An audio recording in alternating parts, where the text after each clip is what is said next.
Good afternoon. This is Kira Schultz, and I am with Emma Roast Haven at RIT on May 20th, 2023. As part of the Lambda Network at Kodak Reunion, we are conducting brief oral history interviews with Lambda members.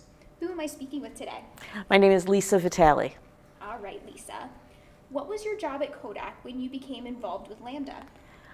So when I became involved with Lambda, I was an operator in sort of manufacturing. It was called control strips manufacturing. And so it was working in a dark room, making things that helped calibrate film and paper printing. Okay, cool. What are some of the things that you did with Lambda? So I got involved with Lambda. I had heard of Lambda before I started working at Kodak. They had done their very first event, and I had attended that. So then when I got hired, I got involved right away. And so this was 1994. And they were planning their first educational event, and I wanted to be involved in that. So I volunteered to be on that. And I helped with all the planning on that, and I got to meet a lot of the founders. And then after that event finished, they were doing their first official election, and they nominated me to be secretary on the board. That's amazing. Congratulations. My next question is, what are your favorite memories of the Lambda Network?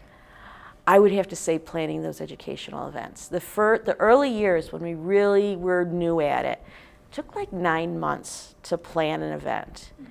The first event had about 200 people at it. And, we were figuring everything out from scratch, and everybody's like, yep, we just had our baby. And then, the buildup, and would fill all your time, and, that became my social circle, because we were together all the time after work doing all our planning stuff. And then the day after the event was over, one guy said it was like the day after Christmas. Because it's like you opened up all the presents, you had the high, you had the great event. But it just really was an amazing adrenaline high pulling off those events in the early days. At the first events, maybe 200 people, and the final events that I was involved with were closer to 1,000. Wow. So, and seeing that evolution over the years. That's amazing, really amazing. My next question is, what did your participation in Lambda mean to you? I think at the time, it really just meant making a difference and helping a community that I cared so much about.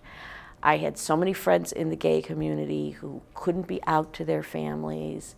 I'd seen so much heartbreak with the way people were treated at work. And so feeling like I was making a difference. And from there, I think I found my voice as an ally. So then going out and doing public speaking and speaking at conferences, things that I would have never been able to do as an employee, and, going to conferences all over the country and meeting people from other companies that I'm still friends with now, just introduced me to a community that I never knew existed before. That's incredible. My final question for you today is there anything else you want us to know about Lambda? So, let's see. Lambda's mission was education. And, we definitely achieved that in some areas. But it really became an unbelievable community. Didn't realize it then, but I realize it now is what a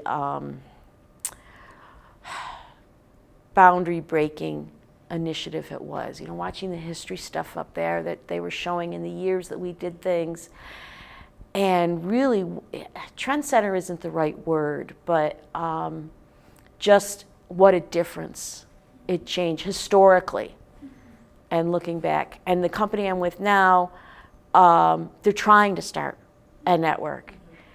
And there's been a lot of hard starts. So it's not history repeating itself, but it's just interesting to see that full circle.